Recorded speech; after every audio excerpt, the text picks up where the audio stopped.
जया जी, आप तो अपने आप में गुणों का घराना है और आपको सुनने में वक्त का हमें पता ही नहीं चला किसी को भी यहाँ पे कि कैसे वक्त फटाक से निकल गया। तो बहुत बहुत धन्यवाद जया किशोरी जी आपका। और बल्कि मैं तो आपको रिक्वेस्ट करूँगा कि आप ही लोगों को बताएं कि इस वीडियो को क्यों शेयर किया जाना चाहिए, क्योंकि इसमें पर्सनली मैं बोलूँ तो इसमें आपने बहुत डीप मैसेजेस दिए हैं, जिसमें से 2-3 मैसेज मैंने भी पकड़े हैं। So anything you'd like to share of your experience of this बड़ा भारत शो? डेफिनेटली आप, मुझे ऐसा लगता है पहली चीज़ तो आपके वीडियोस को लेके बोलना ही नहीं चाहिए कि शेयर, क्योंकि वो करते ही हैं। और मैंने भी आपके इतने वीडियोस देखे और मैंने बहुत कुछ सीखा, स्पेशली जब आप गीता जी के ऊपर बात करते हैं। और वो एक मेडिसिन है जैसा मैंने कहा, और आप मेडिसिन पहुंचा रहे हैं लोगों तक, उनको ठीक कर रहे हैं, उनकी तबीयत ठीक कर रहे हैं, जो मेंटली हम एक स्ट्रेस में, एंजाइटी में, डिप्रेशन में, और हमें ऐसा लग रहा है रास्ता नहीं दिख रहा, वो शायद रास्ता गीता जी ही है। तो जो आप कर रहे हैं तो बहुत बहुत अच्छी बात है। मैं बहुत खुश हुई थी जब मुझे पता चला था कि मैं आपसे मिल रही हूँ, आपसे बात कर रही हूँ। तो पहली चीज़ तो आप इसीलिए वीडियो देखिए क्योंकि इसमें गीता जी से रिलेटेड बहुत बातें करी है हमने। उनके कई ऐसे श्लोक जो आपके जीवन में बड़ा बदलाव ला सकते हैं, वो बातें विवेक जी ने कही है। मैंने जो बातें कही है, मेरी ज़िंदगी से मैंने जो सीखा है, काम से सीखा है, वो आपकी ज़िंदगी में कैसे हेल्प कर सकता है, चाहे वो करियर है, चाहे वो रिलेशनशिप है, चाहे वो आप अध्यात्म से जुड़ना चाहते हैं, क्योंकि वो बहुत ज़रूरी है आज के माहौल को देखते हुए। तो वो सारी बातें हमने बहुत ही सिंपल वे में, ताकि आप तक पहुंच पाए, हर किसी तक पहुंच पाए, करी है। सो आप ज़रूर देखिए इस वीडियो को। विजयदशमी की आप सबको बहुत बहुत बहुत शुभकामनाएं। रावण के संग में रहने वाला वानर के हाथों मर गया, पर श्री राम की शरण में आने वाला भव सागर से तर गया। नमस्कार, विवेक बिंद्रा बोल रहा हूं, founder and CEO badabusiness.com। Welcome to the Bada Bharat show, a tribute to India global brand ambassadors, ऐसे लोग जो भारत को बड़ा भारत बनाते हैं। हर हफ्ते उन्हीं की कहानियां हम आप तक पहुंचाते हैं। आज की जो हमारी मेहमान है, संग सुर सौंदर्य तीनों का इन्हें वरदान है। गंगा की धारा जैसी इनकी जुबान है। आध्यात्मिकता या आध्यात्मिक ज्ञान, उसकी तो ये बहुत बड़ी खान है। सत्संग का महत्व बताती हैं, गीता का सार समझाती हैं, स्पिरिचुअल ओरेटर हैं, यूथ आइकॉन अवार्डी हैं, एक डिजिटल इन्फ्लुएंसर भी हैं। दशहरे के पावन अवसर पर आप सबका स्वागत है। विजय का दूसरा नाम होता है जया। विजय का दूसरा नाम है जया, और आज हम स्वागत करेंगे जया किशोरी जी का। नमस्कार, थैंक यू सो मच। स्वागत है आपका जया किशोरी जी। देखिए, थोड़ा स्पिरिचुअलिटी से ही शुरू करते हैं, क्योंकि वो आपका सब्जेक्ट रहा है। तो कहते हैं कि जब परेशान होता है इंसान, जब बीमार होता है, तब जा करके वो भगवान की शरण लेता है।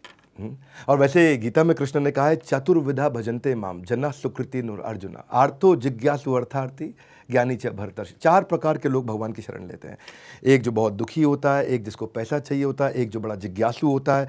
यह भगवान ने 7वें अध्याय के 16वें श्लोक में बताया, वो भी भगवान की शरण लेता है जो भगवान का भक्त होता है।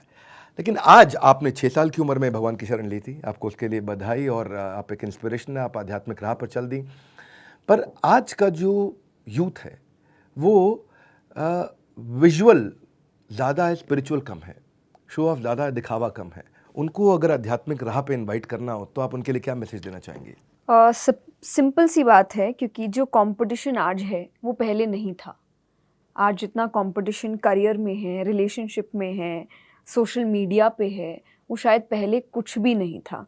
तो जितना स्ट्रेस आज के बच्चों को है उतना पहले नहीं था। जितनी मेहनत ज़्यादा आज के बच्चों को करनी पड़ रही है अपने आप को प्रूव करने के लिए, सक्सेसफुल होने के लिए, वो सब पहले नहीं था। तो आई थिंक उनके लिए और ज़्यादा ज़रूरी है स्पिरिचुअलिटी। उनके लिए और ज़्यादा ज़रूरी है कि वो एक काम माइंड से अपना काम करे। उनके लिए ज़्यादा ज़रूरी है कि एक समदृष्टि रखे, समभाव रखे, ताकि वो ये जो चकाचौंध है, भाग दौड़ है, जिसमें आपको पढ़ना तो पड़ेगा अगर आपने गृहस्थ चुना है। तो अगर आपको ये सब चाहिए, लेकिन उसके साथ साथ खुशी भी चाहिए, उसके साथ साथ कामनेस भी चाहिए, उसके साथ साथ पेशेंस भी चाहिए, तो आई डोंट थिंक स्पिरिचुअलिटी से अच्छी कोई भी चीज़ हो सकती है उनके लिए।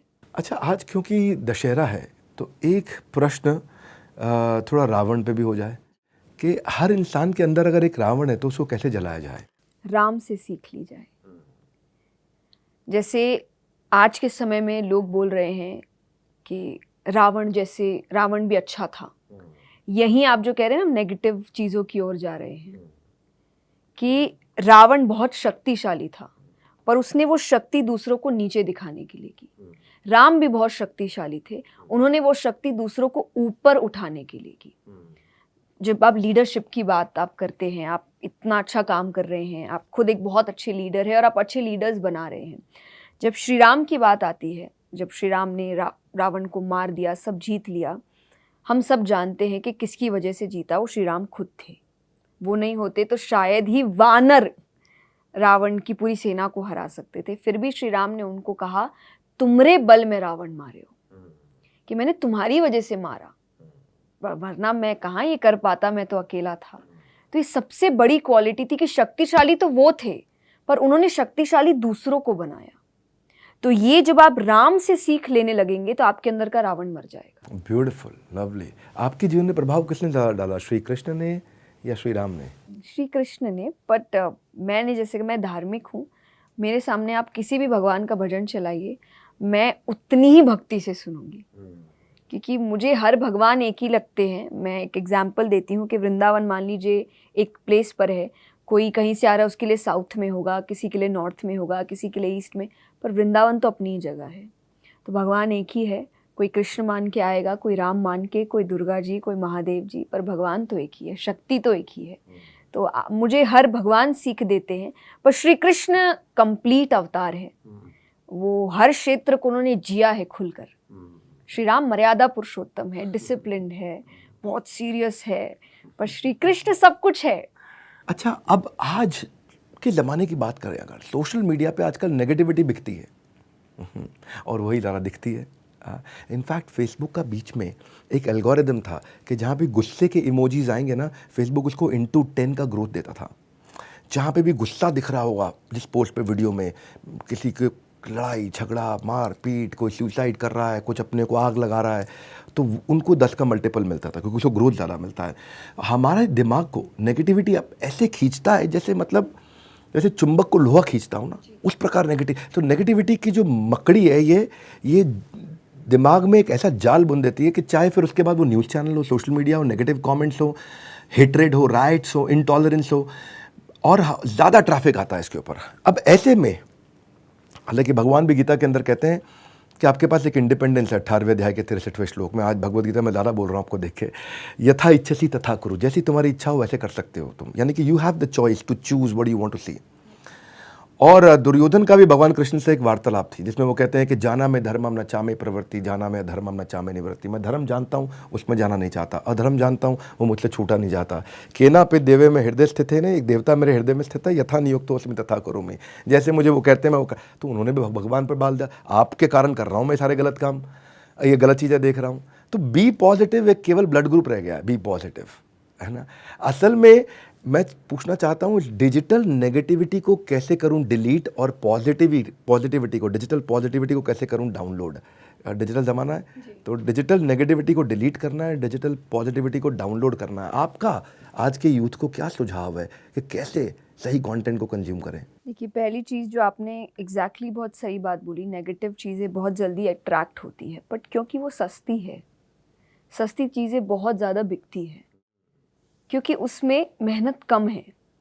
महंगी चीज़ों में मेहनत ज़्यादा है, कि अगर आपको कोई एक चीज़ भी खरीदनी है तो आपको पहले तो उतने पैसे इकट्ठा करने में मेहनत लगेगा, है ना।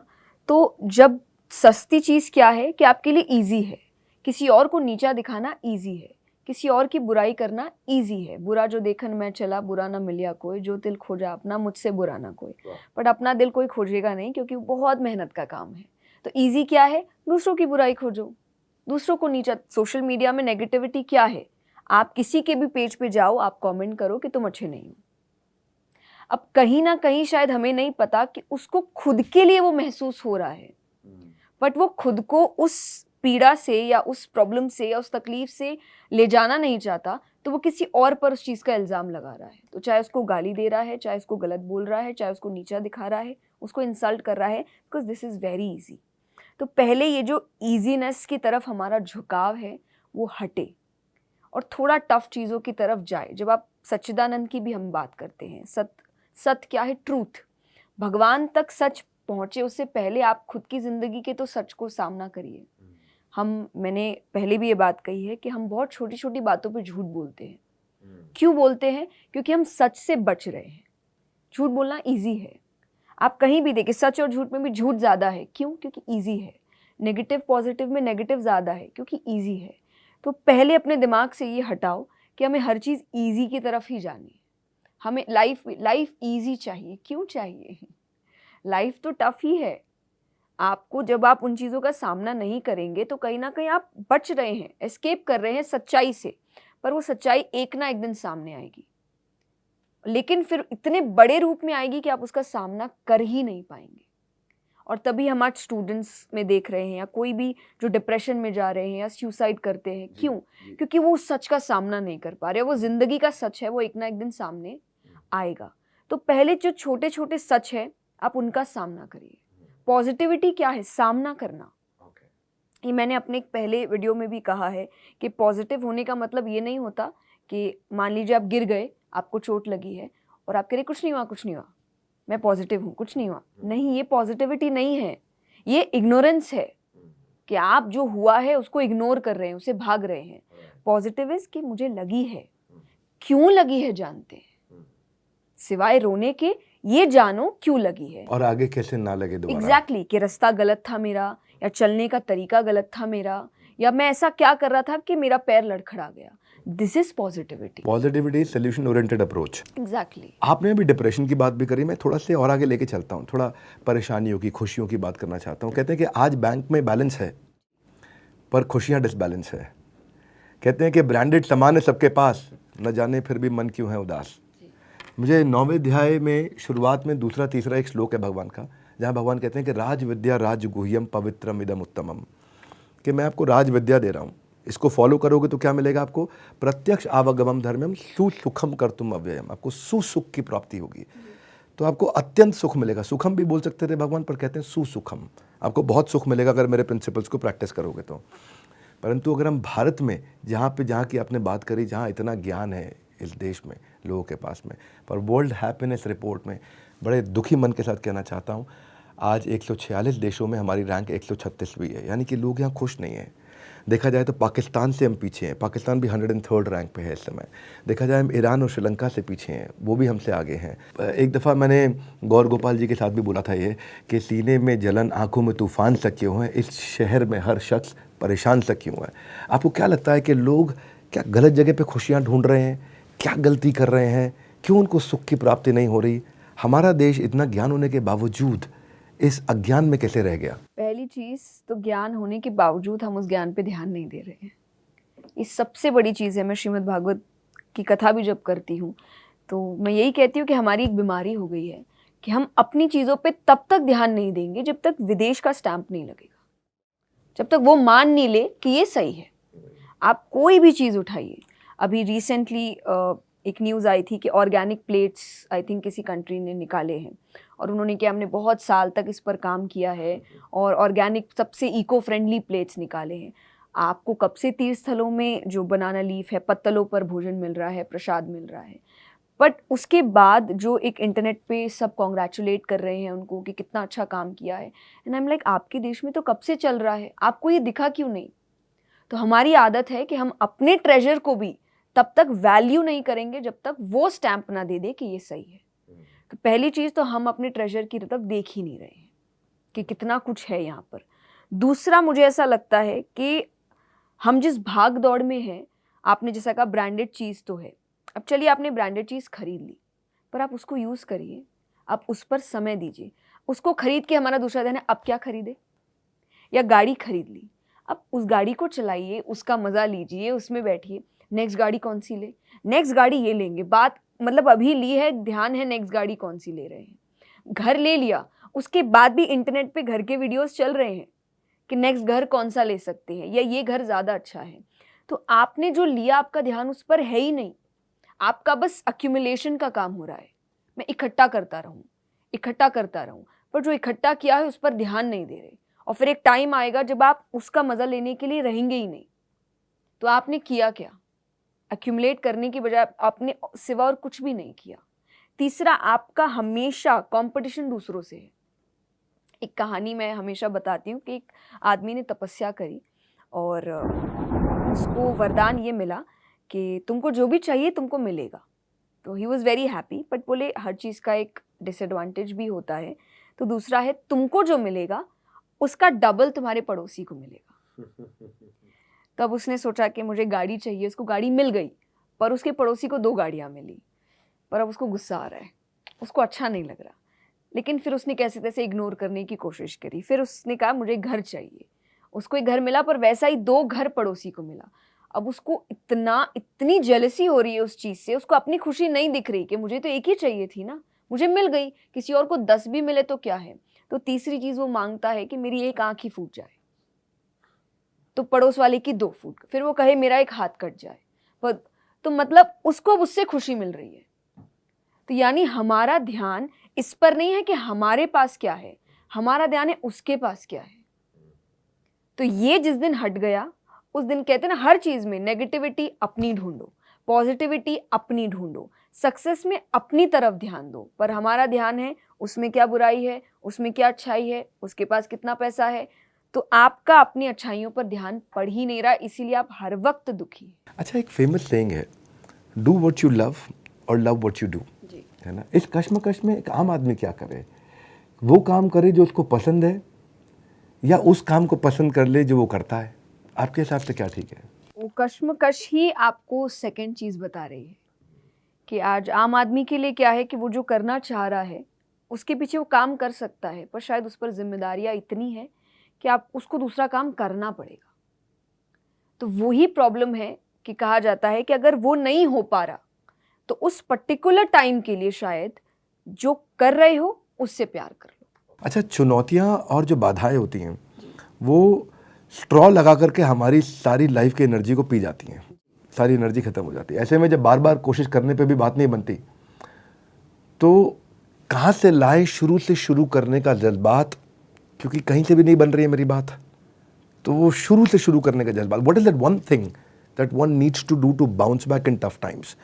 वो एक चीज़ आपके हिसाब से क्या है जो करनी चाहिए कि अगर टफ सिचुएशन है तो मैं बाउंस बैक कैसे करूँ? पहली चीज़ तो हम शुरू से शुरू कर ही नहीं रहे हैं। आप अगर असफल हुए भी हैं तो आपके पास सीख है कि अब मुझे ऐसा क्या करना है या क्या नहीं करना है सफल होने के लिए। तो आप शुरू से, क्योंकि शुरू में जब आए आप ज़ीरो, आपको कुछ नहीं पता था, लेकिन अभी आपको बहुत कुछ पता है, क्या करना है क्या नहीं करना है, कहाँ मैं पीछे रहा, क्या गलती हुई थी। और अगर ये नहीं पता तो शायद यही सीख है कि ये पता करो। कहते हैं ना कि आप अपने पास्ट मिस्टेक से नहीं सीखते हैं तो वो रिपीट होगी। तो अगर वो बार बार रिपीट हो रही है तो शायद कुछ ऐसी बात है जो आपने सीखी नहीं है, आपको सीखने की वो ज़रूरत है। और वो उसी वक्त है जो हम एक्नॉलेज करने की बात करते हैं कि अगर उसको एक्नॉलेज करना क्या है कि क्यों आया, रीज़न क्या है। और अगर आपको लग रहा है आपने 100% दिया है, देन सेकंड इज़ भगवान।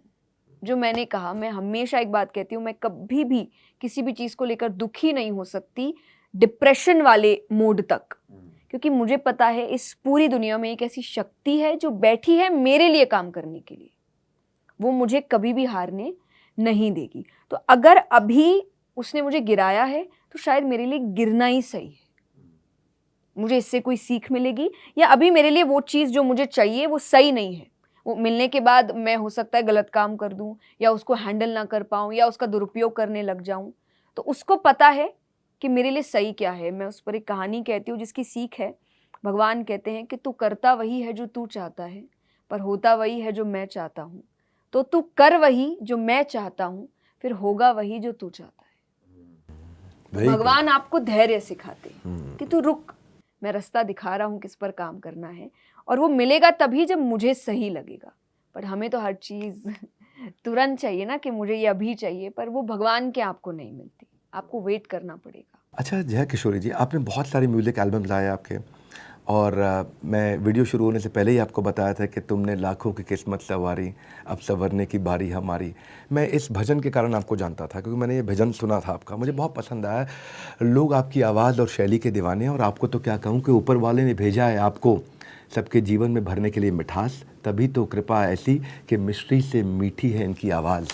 तो आज ऐसे तो नहीं आगे बढ़ेंगे।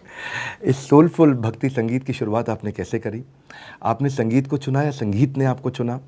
और आज अधूरा रह जाएगा अगर एक दफ़ा तुमने लाखों की किस्मत सवारी नहीं गाया तो? शुरुआत मैंने बचपन से करी और आपने बिल्कुल सही कहा कि मैंने नहीं चुना, इस क्षेत्र ने, चाहे वो संगीत है चाहे वो अध्यात्म है, इसने मुझे चुना, क्योंकि मुझे कुछ भी नहीं पता था जब शुरुआत हुई। मेरी शुरुआत एक्चुअली मैं जब एक सत्संग में गई थी और वहाँ एक जन भजन गा रहे थे और मैं एक हर छोटे बच्चे की तरह फूलों से खेल रही थी और मैं खेलते खेलते मैं उनके आसपास गई, पर क्योंकि मेरे घर में हमेशा से एक धार्मिक, एक आध्यात्मिक माहौल था, हमें बचपन से गीता जी या श्रीमद् भागवत पढ़ाई जाती थी या छोटी छोटी कहानियाँ बताई जाती थी, हम रोज़ हनुमान चालीसा करते थे, हफ्ते में एक दिन सत्संग होता था, तो आपको ये चीज़ें याद रहती है और बच्चों को ऐसे भी बहुत ज़्यादा याद रहता है। तो मैंने वहाँ जाकर वो जो गा रहे थे और मैं फूलों के साथ खेलते खेलते लिपसिंग कर रही थी और उनकी नज़र मुझ पर पड़ी थी और शायद उन्होंने उस वक्त मेरे पिता से कहा था कि आपको इसको इस क्षेत्र में आगे बढ़ाना चाहिए। तो इस क्षेत्र ने मुझे चुना था, मैंने क्षेत्र को कभी नहीं चुना। और जैसा आपने भजन की बात कही, सत्संग मेरी ज़िंदगी में डिप्रेशन या एंजाइटी या स्ट्रेस को ना लाने का एक शस्त्र है मेरे पास। ये चीज़ें मुझसे दूर होती है, क्योंकि मुझे थोड़ा भी अगर दुख होता है या मैं अपसेट होती हूँ तो मैं भजन चला देती हूँ और अपने आप मेरा दिमाग ठीक हो जाता है, मेरा मूड ठीक हो जाता है, वो परेशानियाँ अपने आप दूर हट जाती है।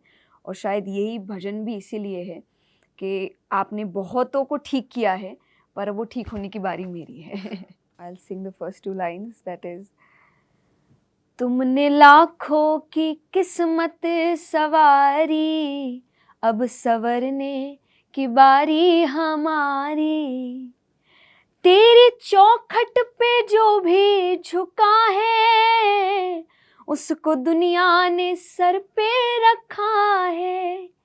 तेरे रुतबे का क्या क्या सबब दे, इतनी ताकत नहीं है हमारी।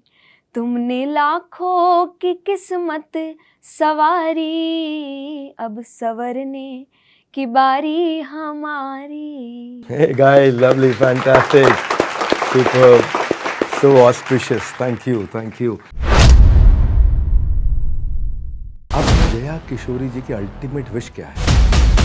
कोई ऐसा गाना या भजन जो जया किशोरी को बहुत पसंद है, जो अकेले में खूब गुनगुनाती हैं? क्या कभी जया किशोरी भी दुखी होती हैं? आपको लाखों लोग फॉलो करते हैं, आप किसको फॉलो करती हैं?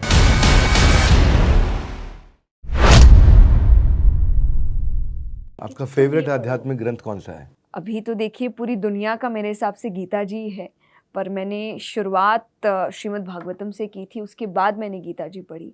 तो मैं श्रीमद् भागवत कहूँगी, क्योंकि इसमें भगवान के सभी अवतार हैं, उनकी सारी लीलाएं हैं, पूरे 24 अवतार और 24 अवतारों की सीख है। तो श्रीमद् भागवत मेरी पहली किताब थी जो मैंने जिसका अध्ययन किया था, जिसको समझा था, जिसको पढ़ा था। भागवतम का कोई सबसे इम्पोर्टेंट प्रसंग जो आपको लगता है जिसने आपको बहुत प्रभावित किया, बहुत इंस्पायर किया, आप आज भी आप उसको याद भी करती हैं, चर्चा भी करती हैं, सुनाती भी हैं? मैं कहूँगी ऐसे तो श्री कृष्ण की हर लीला है जो आपको बहुत पसंद आती है, बहुत लुभाती है, जब क्योंकि उसमें उत्सव है, प्रेम है, भक्ति है। तो बट अगर मुझे लगता है समझदारी आप की 10वें स्कंद की तरफ जा रही हैं। हाँ जी, लेकिन समझदारी की अगर जब जीवन सुधारने की बात कहे तो मैं पहला ही श्लोक कहूँगी जो है सच्चिदानंद रूपाय। तो क्योंकि उसमें भगवान के रूप के बारे में बताया गया जो शास्त्रों में है, जो है सत्य, चित और आनंद। दैट इज़ ट्रूथ, अवेयरनेस और आनंद इज़ ब्लिस। कि आप इन 3 चीज़ को अगर असलियत में जानने की कोशिश करते हैं तो आप पहुँचते भगवान तक हैं। और यही आपको हर शायद ग्रंथ, वेद, पुराण, उपनिषद यही समझाता है कि पूरी दुनिया को जो खोज लेता है वो अंत में पहुंचता भगवान के पास ही है। कि मैं हो सकता है इतना घूम कर आ रहा था, अगर मैं सीधा भगवान के पास भी चला जाता तो मैं सारी चीज़ों को समझ जाता। तो सच भी भगवान है, चित्त भी भगवान है और आनंद भी भगवान ही है। वाह वाह। मैं क्योंकि अब आज थोड़ी आध्यात्मिक चर्चा हो गई तो मैं कुछ ऐड कर देता हूँ। नॉर्मली बड़ा भारत में मैं पूछता हूँ, ऐड नहीं करता हूँ, क्योंकि वो मैं नहीं बोल रहा होता हूँ उस समय, आप जैसे महत्वपूर्ण लोग आके बात करते हैं। इसमें ब्रह्म संहिता के अंदर 5वें अध्याय के पहले श्लोक में ब्रह्मा जी ने इसके ऊपर चर्चा करी थी कि ईश्वर परमा कृष्ण सच्चिदानंद विग्रह अनादिरादिर गोविंद सर्व कारण कारणम, कि ईश्वर परम कृष्ण है और उनका विग्रह कैसा है, वो दिखते कैसे हैं, वो उनका रूप क्या है। तो बोला सच्चिद आनंद, सच जैसा आपने बता दिया, सच्चिदानंद का मैं अर्थ रिपीट नहीं करूँगा जो कि आपने बहुत अच्छा बताया। सच्चिदानंद विग्रह, तो कोई कह सकता है कि भगवान का कोई कारण होगा, वो कहाँ से निकले, उनका सोर्स क्या है। तो बोले अनादिरादिर गोविंद, अनादि मतलब उनका कोई बिगिनिंग नहीं है, अनंत मतलब उनका कोई एंड नहीं है, अनादिरादिर गोविंद, वो गोविंद है। नहीं, कोई तो कारण होगा, कुछ तो होगा। सर्व कारण कारणम, वो सभी कारणों के कारण है, उनका कोई कारण नहीं है। He is the reason for all reason, he is the cause of all causes, he is the real source. तो जब आपने सच्चिदानंद विग्रह की बात करी तो मुझे लगा कि मैं श्लोक पर चर्चा करता हूँ, थोड़ी आगे बोल देता हूँ, मैं रोक नहीं पाया अपने आप को, लेकिन आज दिन आप ही का है। तो करियर में आपने शुरुआत से शुरू कर दिया, जल्दी में शुरू कर दिया, तो आज अगर आपको करियर से अपने 3 लेसन देने हो तो आप क्या लेसन देना चाहेंगे? पहला लेसन, आपकी जो इंसल्ट्स है उनको सीरियसली मत लीजिए, क्योंकि अगर आप वो सीरियसली लेते हैं तो आप अपने कॉन्फिडेंस को ख़त्म कर रहे हैं। वो इसीलिए है क्योंकि आपने कोई कंट्रीब्यूट अभी तक किया नहीं है। जैसे कहते हैं ना, उगते सूरज को सब सलाम करते हैं, क्यों? क्योंकि जब वो उगता है तो वो रोशनी देता है, कंट्रीब्यूशन। जब तक आप किसी फील्ड में कंट्रीब्यूट नहीं करेंगे, लोग आपको सीरियसली नहीं लेंगे। तो वो आपको नहीं ले रहे, आप भी उनको मत लीजिए। आप अपने काम में ध्यान दीजिए, कंट्रीब्यूट करिए, वही लोग आपके लिए तालियां बजाएंगे। तो इंसल्ट्स को सीरियसली मत लीजिए। दूसरा, जो मेरी ज़िंदगी का एक बहुत इंपॉर्टेंट पार्ट रहा है, भगवान पर भरोसा रखिए। ये आपको हारने नहीं देता, ये बहुत पक्की बात है। कितनी बार भी आप फेल हो जाए, रिजेक्ट हो जाए, कुछ भी हैंडल करिए, ये एक शक्ति, एक विश्वास आपको हारने नहीं देती और गलत काम भी नहीं करने देती। कई बार लोग हार के गलत रास्ता अपना लेते हैं, जिसे हम शॉर्टकट कहते हैं, पर शॉर्टकट का सक्सेस शॉर्ट समय तक ही रहेगा, लाइफ टाइम नहीं रहेगा। लेकिन जो सक्सेस आपको थोड़ा मेहनत, धैर्य, पेशेंस इनके साथ मिला है, वो लंबे समय तक चलता है, क्योंकि मिला बड़ी मुश्किल से है ना आपको। बहुत खूब। तो शॉर्टकट आप कब नहीं अपनाएंगे? जब आप भगवान पे भरोसा रखते हैं। तो भगवान का एक डर भी है आपके अंदर कि वो देख रहा है। इंसान गलती एकांत में करता है कि कोई तो नहीं देख रहा, पर भगवान को मानने वाला जानता है कोई नहीं देख रहा, वो देख रहा है, वो हिसाब करेगा आपका। तो ये दूसरी है कि भगवान पर भरोसा रखिए। और तीसरा, जो मेरे पापा ने मुझे कहा कि रुको मत, बहता पानी निर्मला। जब रुक जाते हो तो कहीं ना कहीं वो जो प्रोक्रास्टिनेशन, लेजीनेस, ये कब आता है? जब आप रुक जाते हो। और वो रुकने का मतलब ये नहीं कह रही मैं, आप ब्रेक मत लीजिए, पर एक वो रुकना कि अब मुझसे नहीं हो रहा, या आप जो कर रहे हैं उसी में कंफर्टेबल हो गए हैं। मैंने जब भजन किया था, मैं भजन में भी अच्छा कर रही थी, मुझे शायद ज़रूरत नहीं थी कथा की ओर जाने की, पर मुझे कुछ और करना था। और मुझे जब कथा दिखी, जो मेरी पहली कथा थी, जब एक इंटरेस्ट आया, हो सकता है उस वक्त मुझे एक मन में जिज्ञासा, इंटरेस्ट आया कि बड़ी अच्छी चीज़ है, करते हैं इसको, पर वो करने में मुझे 1.5-2 साल लग गए। तो मेरे लिए इतना टफ था, क्योंकि मेरी उम्र भी छोटी थी, मुझे वो बात समझ नहीं आ रही थी, मुझे ऑल टुगेदर एक नई भाषा सीखनी पड़ी थी। मैं मारवाड़ी में मैंने वो पहली कथा करी थी, और हमने 1.5-2 साल तक घर में सिर्फ मारवाड़ी में बात करी थी। सो दैट वो एक कमांड आए मेरे ऊपर, उस लैंग्वेज के ऊपर। तो समय लगातार चाहती तो मैं उस वक्त छोड़ सकती थी कि नहीं भाई, भजन अच्छा है मुझसे, पर नहीं, मुझे करना है नई चीज़। मैं उस कंफर्ट जोन में नहीं जाना चाहती। और जब उस पहली कथा को लेके कंफर्ट जोन हुआ, तब मैंने श्रीमद् भागवत करी। तब भी मैं अपने कंफर्ट जोन में निकली। मैं क्लास 12 में थी तब मैंने करी थी। और जब उसको लेकर मैं धीरे धीरे कंफर्टेबल हुई, तब मैं मोटिवेशनल सेशंस में आई। कई चेंजेस आप लेकर के आए। अब जया किशोरी जी की अल्टीमेट विश क्या है? मेरी कोई विश नहीं है। मुझे जो दिखता जाएगा मैं करती जाऊंगी। मैं प्लान नहीं करती चीज़ें। और ये कोविड ने शायद और मुझे सिखा दिया कि करना भी नहीं चाहिए। कहते हैं कि अंतर्मुखी सदा सुखी। सेल्फ इंट्रोस्पेक्शन बहुत इंपॉर्टेंट है, और सेल्फ इंट्रोस्पेक्शन के साथ साथ मेडिटेशन पे आजकल सब लोग बहुत फोकस कर रहे हैं। पर मेडिटेशन के लिए शास्त्रों में तरीके बताए हैं। मैंने देखा हर धर्म में लगभग एक तरीका बताया है। जैसे सिखों के यहाँ बताया, कलयुग केवल नाम आधारा, सुमरी सुमरी नर उतरिया पारा, कि कलयुग में भगवान का नाम लेना एक आधार है। क्रिश्चियनिटी में मैंने देखा, thou shall chant the holy names of the lord, one of the 10 commandments, वहाँ पे भी चैंटिंग की बात करते हैं। मैंने देखा कि when somebody is offering namaz, he is chanting 99 different names of Allah, वहाँ भी चैंटिंग की बात होती है नमाज करते वक्त। मैंने हमारे शास्त्रों में भी देखा कि हरेर नाम एव केवलम कलो नास्ति एव ना अस्ति एव गतिरन्यथा, कि हरि का नाम ही एक उपाय है और कोई उपाय नहीं है। तो मेडिटेशन में चैंटिंग का बड़ा रोल है, भगवान के नामों का जप करने का रोल है, उनको ध्यान से सुनना, उस आवाज़ को ध्यान से सुनना, उस पर मेडिटेट करना। आप मेडिटेशन को लेकर के क्या सुझाव देती हैं और आप कैसे मेडिटेशन करती हैं और उसके बारे में क्या बताना चाहेंगी? एग्जैक्टली जो आपने बात कही, और बहुत सी स्टडीज़ है अगर आप इंटरनेट में सर्च करें जो ये प्रूव करते हैं कि मंत्र चैंटिंग, जिनको उन्होंने नाम दिया है ट्रांसेंडेंटल मेडिटेशन, ये सबसे अच्छी मेडिटेशन मानी गई है। क्योंकि पहली चीज़, जो मंत्रों के जो वाइब्रेशंस होते हैं वो आपके दिमाग को बहुत काम करते हैं, आपका कंसंट्रेशन पावर बढ़ाते हैं, मेमोरी पावर बढ़ाते हैं। और आप ऐसे कई दोहे होंगे, चाहे रामचरितमानस, रामायण के श्लोक होंगे, और कई ऐसे श्लोक हैं जो हेल्प करते हैं आपको मेडिटेशन के लिए या कंसंट्रेशन पावर के लिए, मेमोरी पावर के लिए। तो बहुत पहले से ये चीज़ आती आई है कि मंत्र आपको हर चीज़ में हेल्प कर रहे हैं। तो मैं भी मेडिटेशन मंत्र चैंटिंग के थ्रू ही करती हूँ, मॉर्निंग में भी, रात को सोने से पहले भी, क्योंकि वो जो आपको सुकून देता है। क्योंकि पहली चीज़, उसके साथ एक इमोशन जुड़ा है। आप वर्ड्स बोल रहे हैं या कोई भी और मेडिटेशन कर रहे हैं तो वहाँ शायद इमोशंस ना आए, पर जब आप मंत्र चैंटिंग करते हैं और आप थोड़ा भी भगवान में मानते हैं तो आपका एक इमोशन जुड़ जाता है। तो योग क्या है? यूनियन है, आपको हर चीज़ को जोड़ना है। तो शायद आपका दिमाग, आपके इमोशंस, आपकी भावनाएं, आपकी सोच एक साथ जुड़ रहा है, आपकी आवाज़, जब आप मंत्र चैंट कर रहे हैं। तो मुझे ऐसा लगता है इसीलिए मंत्र चैंटिंग बेस्ट मेडिटेशन का एक फॉर्म हो सकता है जो आपको हर फील्ड में हेल्प कर सकता है। बिल्कुल आपने ठीक कहा। भगवत गीता का एक श्लोक है इसके विषय में, जहाँ भगवान कहते हैं कि यज्ञा नाम जप यज्ञोस्मि, कि सभी प्रकार के यज्ञों में मैं जप यज्ञ के रूप में जाना जाता हूँ। यानी कि जप यज्ञ, यानी कि चैंटिंग। बहुत सुंदर। थोड़ा आध्यात्मिक चर्चा अगर करते हैं तो कई बार सोचा जाता है कि आध्यात्मिक जीवन में आगे बढ़ेंगे तो संसारिक जीवन छोड़ना पड़ेगा। हालांकि भगवत गीता में ऐसी बातचीत नहीं होती है। कृष्ण एक जगह यहाँ भी कहते हैं कि यज्ञ दान तपा कर्मा पावन त्याज्यम कार्य में। तो एक, चाहे वो मुनि हो, पावनानी मनीषी नाम, यानी कि कोई ऋषि मुनि हो, उसको भी ये काम करने चाहिए और संसारी व्यक्ति को भी करने चाहिए। तो भगवान ने इस बारे में बताया, पर बहुत सारे लोगों को उसके उल्टा लगता है कि संसारिक जीवन का त्याग करना पड़ेगा। तो स्पिरिचुअलिटी में there is too much of noise around it and very less clarity. लोगों को समझ नहीं आ रहा कि स्पिरिचुअलिटी है क्या। तो आपके हिसाब से आध्यात्म को जीवन में उतारने का, अभ्यास करने का सबसे अच्छा तरीका क्या? What is the right way to practise spirituality? सबसे पहला right way is honesty with whatever you are doing. मैं हमेशा कहती हूँ, अगर एक डॉक्टर अपना काम अच्छे इंटेंशन के साथ, ऑनेस्टी के साथ कर रहे हैं, द डॉक्टर इज स्पिरिचुअल।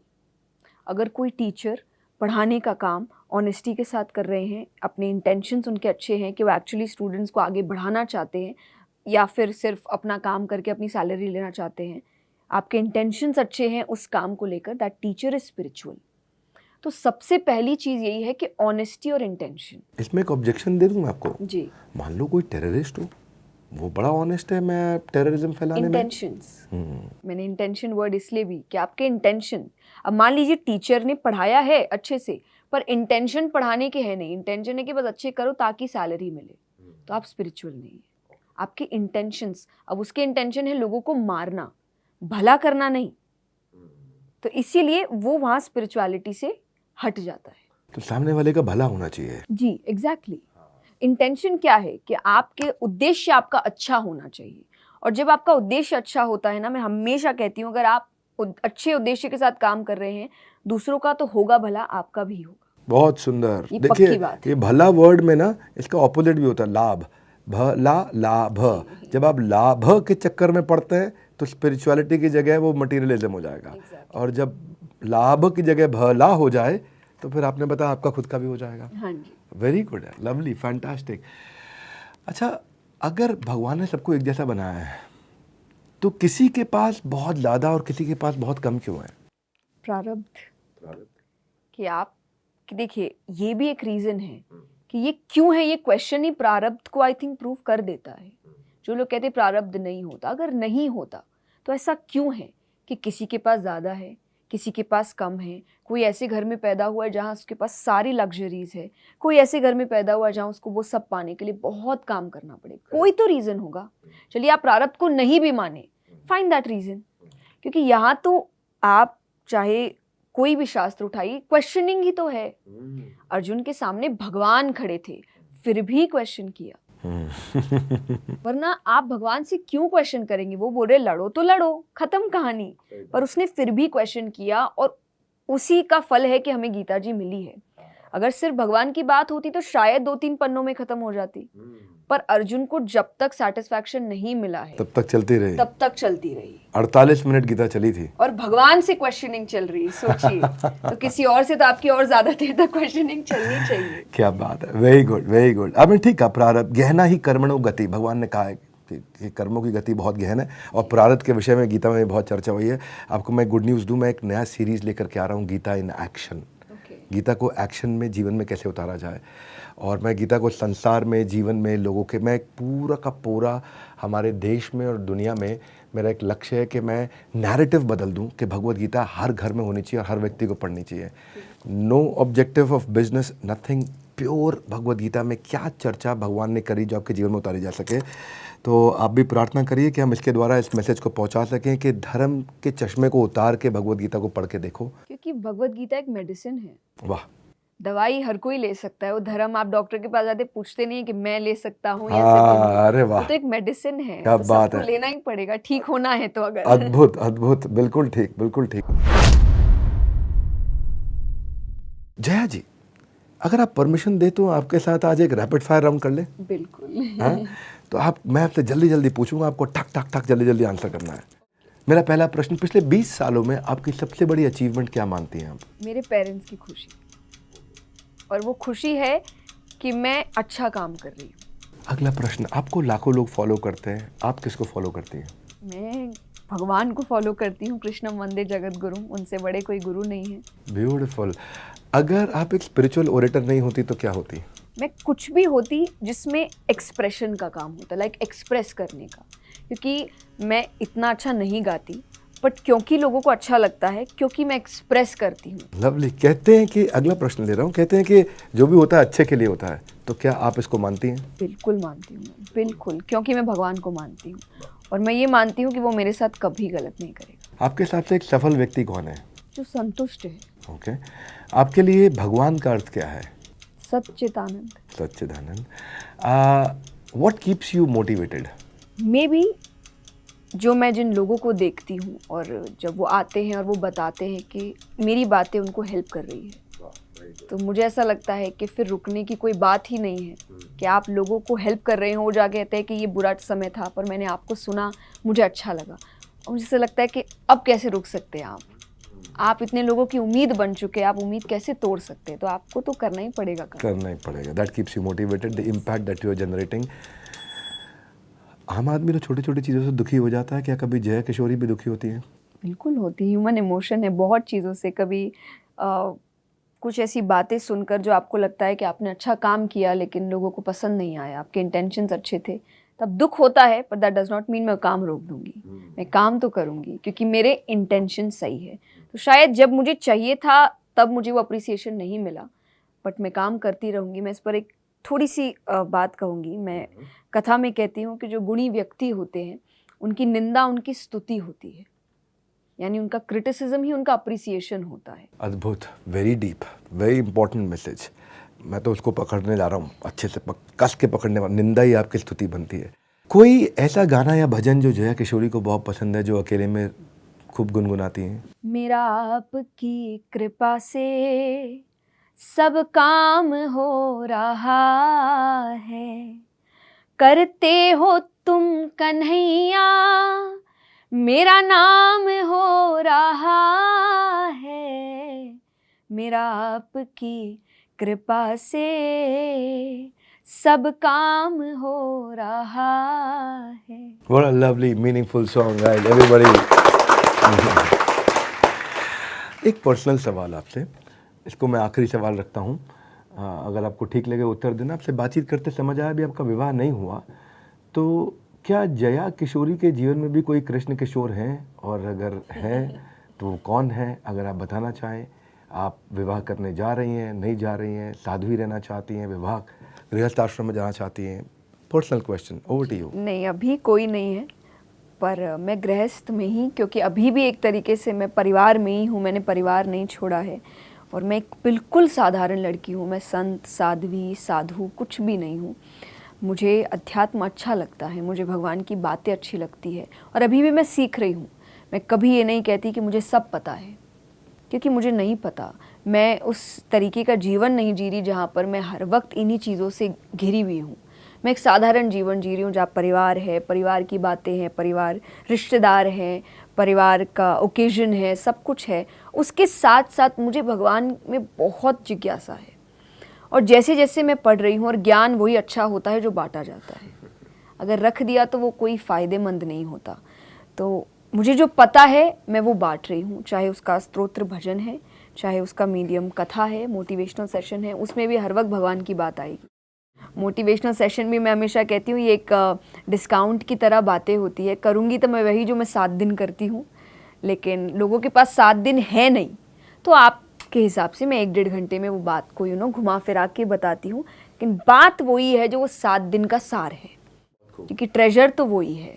तो करूँगी, शादी भी करूँगी, परिवार भी होगा, बट अभी कोई ऐसा विचार अभी कृष्ण है किशोर नहीं। है नहीं। नहीं, अभी काम है, बहुत कुछ है और अभी इसी में आगे बढ़ना है और थोड़ा बदलाव लाना है। बहुत खूब। और मैं आप सबसे अपनी तरफ से रिक्वेस्ट करूंगा कि ऐसे अच्छे मैसेजेस को जानने के लिए, सीखने के लिए, समझने के लिए जया किशोरी जी के चैनल पर जाइए, उनको सब्सक्राइब करिए और उनके भी नीचे वीडियोस में बताइए कि आप उनसे क्या सीखते हैं। और इस वीडियो में भी अगर हो सके तो नीचे बताइए आज आपकी सबसे बड़ी लर्निंग क्या थी। मेरी नज़र में इन्होंने भारत को वास्तव में बड़ा भारत बनाया है by sharing the words of wisdom, जो हमारी संस्कृति है उसको बहुत आसान भाषा में करके बताया। और वही इन्होंने समझाया भी आज कि आपकी जो निंदा है वही आपकी स्तुति बन जाती है। वेरी इंपॉर्टेंट लेसन इन्होंने जितना सिंप्लीफाई किया उसको, उसी सिंप्लीफाइड प्रोसेस में आज जो आपने सुना, नीचे लिख के बताइए आपने क्या सीखा। अगले एपिसोड में आप किससे मिलना चाहेंगे वो भी जल्दी बताइए। बस थोड़ा सा और इंतज़ार, आ गया एक और बड़ा बुधवार इस बड़ा भारत शो के इस एपिसोड को पूरा देखने के लिए और इसको दूसरों तक पहुंचाने के लिए। आप सबका हृदय की गहराई से प्रेम पूर्वक बहुत बहुत धन्यवाद। जया जी, आपका विशेष धन्यवाद।